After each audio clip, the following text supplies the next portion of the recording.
जो सांसारिक पदार्थों के लिए ईश्वर से प्रार्थना करते हैं, वे जंग लगे हुए बर्तन में दूध डालने जैसा कार्य कर रहे हैं। जय सच्चिदानंद जी।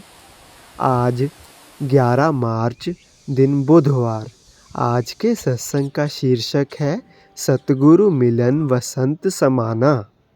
गुरुमुख प्रेमियों, आज का शुभ पावन सत्संग श्री प्रयागधाम दरबार से आदरणीय महात्मा जी के द्वारा बड़े ही प्रेम सहित फरमाया गया है। आज के इस शुभ सत्संग का पूरा लाभ एवं आनंद सभी गुरुमुख प्रेमी अवश्य प्राप्त करें एवं अपने सतगुरु देव दाता दीनदयाल जी महाराज जी से केवल एक ही मांग रखें कि वे हमेशा हमें श्री दरबार के 5 नियमों की पालना करने के लिए दृढ़ शक्ति प्रदान करें। जय सच्चिदानंद जी। गुरुमुख सज्जन मंडली, इसी प्रकार अपने मन की समस्त वृत्तियों को एकाग्र करते हुए एवं अपना ध्यान सन्मुख विराजमान श्री 108 श्री परमहंस महान विभूतियों के एवं श्री 108 श्री हजूर सतगुरु दाता दीनदयाल महाराज जी के सुंदर मुबारक श्री दर्शनों की ओर लगाते हुए एक दफा ऊंची व मीठी स्वर से मिलकर के बोलो जयकारा जी की जय। श्री प्रयाग धाम की पुण्य धरा पर श्री सतगुरु चरण छुआए हैं। भाग्यशाली है गुरुमुख जन, ये सुंदर दर्शन पाए हैं। घड़ी सुहानी दिवस सुहाना, ऋतु सुहानी आई है। श्री सतगुरुदेव महाराज जी के सुंदर दर्शन दीदार की शुभ आगमन की सभी गुरुमुखों को लाखों लाख बधाई है। बोलो जयकारा बोल मेरे महाराज की। गुरुमुखों, कल से ही श्री प्रयाग धाम के फिजाओं में एक खुशियों की बहार सी छा गई है। गुरुमुख जन खुश प्रसन्न हो रहे हैं अपने श्री सतगुरु दाता दयाल महाराज जी का दर्शन दीदार करके। गुरुमुख जन काफी समय से प्रतीक्षा कर रहे थे कि कब श्री सतगुरुदेव महाराज जी श्री प्रयाग धाम में पधारेंगे और अपने सुंदर सिंहासन पर विराजमान होकर के हमें अपने पावन श्री दर्शनों से, सुंदर वचनों से, शुभ आशीर्वाद से निहाल करेंगे। तो ये शुभ घड़ियां महापुरुषों ने जो हम पर बख्शिश की है, यह जो रहमत की है, इस रहमत के लिए दास अपनी ओर से और आप सभी गुरुमुखों की तरफ से पावन श्री चरण कमलों में कोटिन कोट वंदन करता है। बोलो जयकारा बोल मेरे गुरुमुखों। महापुरुष अपने सेवकों को सदा खुश प्रसन्न देखना चाहते हैं। कल भी जब शुभ आगमन हुआ तो मेरे प्यारे प्रभु जी ने सभी गुरुमुखों से उनकी कुशल प्रसन्नता पूछी। सभी गुरुमुखों ने अपनी प्रसन्नता जाहिर की तो मेरे प्यारे प्रभु जी ने सभी गुरुमुखों को बहुत बहुत आशीर्वाद और बधाइयां दी। तो ये महापुरुषों की हम सेवकों पर बड़ी अपार कृपा है, रहमत है। उनकी रहमत हम गुरुमुखों पर सदा बनी रहे। महापुरुष अपने सेवकों को हमेशा सच्ची खुशियां देना चाहते हैं और गुरुमुख जन भी सच्ची खुशियां ग्रहण करना चाहते हैं। तो ये सच्ची खुशियां कहां से मिलती है?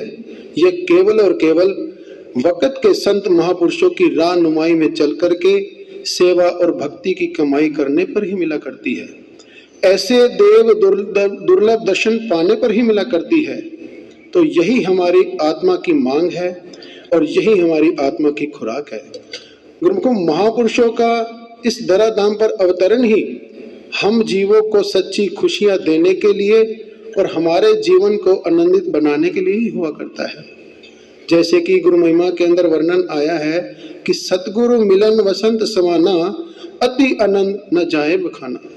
कि जब सेवक को अपने सदगुरु का दर्शन दीदार हो जाता है, सेवक का सदगुरु से मिलन हो जाता है, तो गुरुमुखों के हृदय के अंदर ऐसा आनंद छा जाता है कि जिसका कोई वर्णन नहीं हो सकता। जिस प्रकार बसंत ऋतु आते ही हर तरफ हरियाली ही हरियाली छा जाती है, हर बाग बगीचा फूलों से भर जाता है, इसी तरह जब गुरुमुखों को अपने सदगुरु का दर्शन दीदार हो जाता है तो गुरुमुखों के हृदय के अंदर इतना आनंद छा जाता है कि जिसका अंदाजा नहीं लगाया जा सकता। हर गुरुमुख प्रेमी अपने जीवन में सच्ची खुशियां भर लेता है। तो ये आनंद, ये सच्ची खुशियां हमें सदा मिलती रहे। इसीलिए महापुरुषों ने हम जीवों के कल्याण के लिए, हमारे जीवन को आनंदित बनाने के लिए, हम सेवकों के भलाई के लिए श्री दरबार के जो भक्ति के जो 5 नियम निर्धारित किए हैं और जो 2 घंटे का जो हुक्म है नाम सुमरन का, ये श्री परमहंस दाता दयाल महाराज जी की मौज है। सभी गुरुमुखों के लिए अनिवार्य है कि 2 घंटे गुरुमुख जन भजन अभ्यास अवश्य करें। यदि हम महापुरुषों की आज्ञा और मौज में चलेंगे तो हमारा यह लोक भी सुखी होगा और लोक भी सुहेला होगा और हमारा यह मानव जन्म भी सफल हो जाएगा। एक बार आज के सतगुरु के शुभ आगमन की, सुंदर दर्शन दीदार की सभी गुरुमुखों को लाखों लाख बधाई हो। बोलो जयकारा बोल मेरे गुरुमुखो उठो। श्री गुरु महाराज जी का हुक्म है, गुरुमुखो उठो। श्री गुरु महाराज जी का हुक्म है, गुरुमुखो उठो। सौभाग्यशाली गुरुमुखों, इसी प्रकार अपने मन और चित्त की समस्त वृत्तियों को एकाग्र करते हुए अपना ध्यान सन्मुख विराजमान ऊंचे व सुच्चे सिंहासन पर शोभायमान श्री श्री 108 श्री हजूर सतगुरुदेव दाता दीनदयाल जी महाराज जी का ये मनोहारी कल्याणकारी दिव्य दर्शन दीदार अपने मन मंदिर में बसाते हुए अपनी मुख रचना को पवित्र करने और प्रेम सहित मिलकर के बोलिए जयकारा।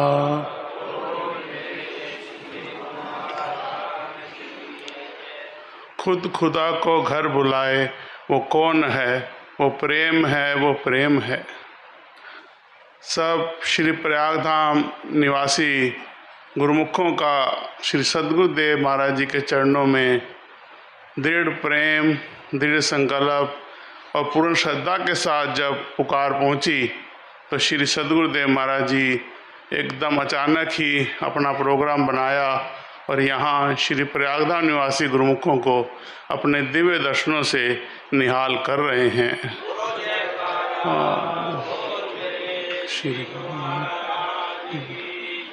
महापुरुषों का ये वृद्ध होता है कि जब भी जो प्रेमी सेवक गुरुमुख उन्हें सच्चे दिल से याद करता है और जहाँ याद करता है वहाँ वो दौड़े चले आते हैं। और हम आप सब गुरुमुखों का प्रेम उस प्रतिष्ठा तक पहुँच चुका था कि श्री सद्गुरुदेव महाराज जी की इतनी रहमत कृपा हुई कि उन्होंने अपनी सेहत की परवाह भी नहीं की और एकदम प्रोग्राम बनाया और श्री अनंतपुर से जब रवाना हुए तो सीधा भोपाल एयरपोर्ट पे आए और वहाँ से बम्बई कृपा फरमाई। वहाँ के प्रेमियों को अपने दर्शनों से, लीलाओं से निहाल किया और अगले दिन सुबह सुबह ही प्रातःकाल चल पड़े। और जब पुणे पहुँचे तो डॉक्टरों ने चेकअप वगैरह किया तो अपनी सेहत की परवाह नहीं की और तुरंत जैसे ही फ्री हुए तो बोले जल्दी प्रयागधाम चलो। तो ये महापुरुषों की हम सब गुरुमुखों के ऊपर कितनी रहमत है, कितनी कृपा है, कितना अतुल्य प्यार है कि हम सब जीवों की इतना प्रेम तो नहीं हो सकता, लेकिन उनकी कृपा है, उनकी रहमत है जो हमें फटाफट जल्दी से जल्दी यहाँ आकर अपने दर्शनों से निहाल कर रहे हैं।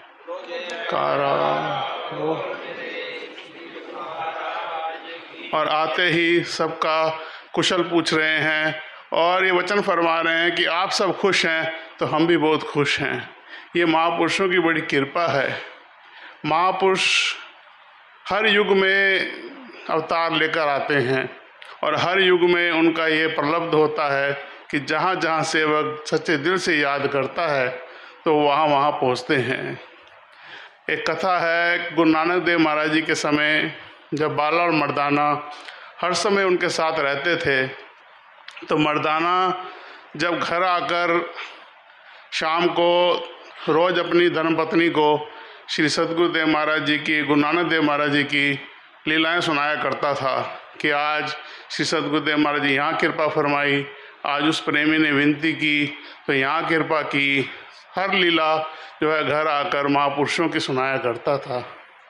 एक दिन उनकी धर्मपत्नी ने उन्हें कहा कि क्या गरीब निवाज, हम गरीबों के घर भी कभी आएंगे? तो मर्दाना ने कहा कि हमने तो कभी विनय नहीं कही उन्हें कि हमारे घर कृपा करो। तो उनकी धर्मपत्नी ने कहा कि आज आप जाना और जो है महापुरुषों के चरणों में, गुरु नानक देव महाराज जी के चरणों में विनती करना कि हम गरीबों के घर में भी कभी कृपा फरमाएं। तो मर्दाना जी ने उनकी बात सुनकर घर से जब चले कि आज मैं ज़रूर जो है श्री सद्गुरुदेव महाराज जी के चरणों में, गुरु नानक देव महाराज जी के चरणों में विनय करूंगा कि हमारे घर भी कृपा फरमाएं, लेकिन मन में सोचते जा रहे थे कि हम कैसे बुलाएंगे, हम तो गरीब हैं।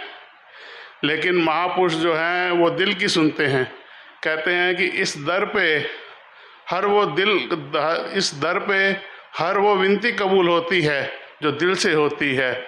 मुश्किल तो ये है कि वो बड़ी मुश्किल से होती है कि जब भी सेवक के दिल से जब प्रभु के चरणों में प्रार्थना करता है और निष्काम भावना से जब वो विनती करता है तो श्री सद्गुरुदेव महाराज जी दिल से उसकी सुनते हैं।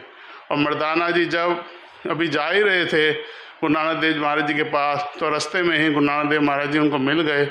तो उन्होंने दंडवत प्रणाम की और विनय की कि महाराज जी आज क्या प्रोग्राम है? तो उन्होंने कहा कि आज तुम्हारे घर चलना है, आज सुबह से ही ख्याल आ रहा है कि आपके घर चलना है। तो उनका जो दिल था वो भर आया और वो उनके घर में तुरंत पहुंच गए। जब उनके दिल में प्रार्थना उजागर हुई और जब उन्होंने सोचा कि श्री सद्गुरु महाराज जी को अपने घर बुलाना है, तो गुरु महाराज जी ने दिल से ही उनकी सुन ली और उनके घर में कृपा फरमा दी। बोल मेरे श्री। ऐसे ही महापुरुषों को जो भी गुरुमुख जब भी दिल से याद करता है, महापुरुष वहाँ आते हैं और हम सब के लिए भलाई के लिए ही और हम सब की आत्मा की तरक्की के लिए ही, हम सब की आत्मा को उस परमात्मा से मिलाने के लिए, सच्चा सुख, सच्ची शांति, सच्चा आनंद देने के लिए ही उन्होंने इस धराधाम पर अवतार लेकर हम गुरुमुखों के दिल की भावना को सुन के दरबार के 5 नियमों की निधि बना दी। क्योंकि इस घोर कलयुग के अंदर जीव में इतनी समर्थता नहीं है कि वो जप कर सके, तप कर सके, कठिन कठिन तपस्याएं कर सके। तो उन्होंने हमारे कल्याण के लिए 5 नियम बना दिए कि श्री आरती, पूजा, सेवा, सत्संग, सुमन और ध्यान नित्य करो, चाहे बाधा पड़े अनेक। ये 5 नियम ऐसे बना दिए और ये आशीर्वाद दे दिया, गारंटी ले ली कि जो भी गुरुमुख इन नियमों को नित्य प्रति श्रद्धा से, भावना से एकाग्रचित्त होकर इनकी पालना करेगा, उसका निश्चय ही कल्याण होगा। और वक़्त को देखते हुए जहाँ की इस समय घोर कलयुग का समय चलता है और जहाँ इतना ईर्ष्या, द्वेष, बाहर आप माहौल देखो कि क्या क्या हो रहा है, वहाँ पर महापुरुष ने हमें शांति देने के लिए, आनंद देने के लिए, सच्चा सुख देने के लिए सब गुरुमुख को 2 घंटे भजन का हुक्म फरमाया है कि 24 घंटे के अंदर जहाँ भी रहो 2 घंटे भजन करना अनिवार्य है। क्योंकि महापुरुषों को तो पता है कि हम लोग कैसे जीव हैं, फिर भी उन्होंने और गुंजाइश दे दी कि हमें चाहे 4 बार में करें, चाहे 5 बार में करें, चाहे 3 बार में करें, चाहे 2 बार में करें, जैसे समय मिले समय निकाल कर इस नियम को पालन करें, ताकि हमारा ये लोक भी सुखी हो, परलोक भी सुहेला हो और महापुरुषों की कृपा व प्रसन्नता इसी प्रकार बनी रहे जैसा कि इस समय महापुरुष हमें अपने चरणों में बिठाकर अपने दिव्य अलौकिक दर्शनों से निहाल कर रहे हैं। इसी तरह ही हर समय हमें अपने दर्शनों से निहाल करते रहें। बोलो जयकारा, बोल मेरे श्री गुरु महाराज की।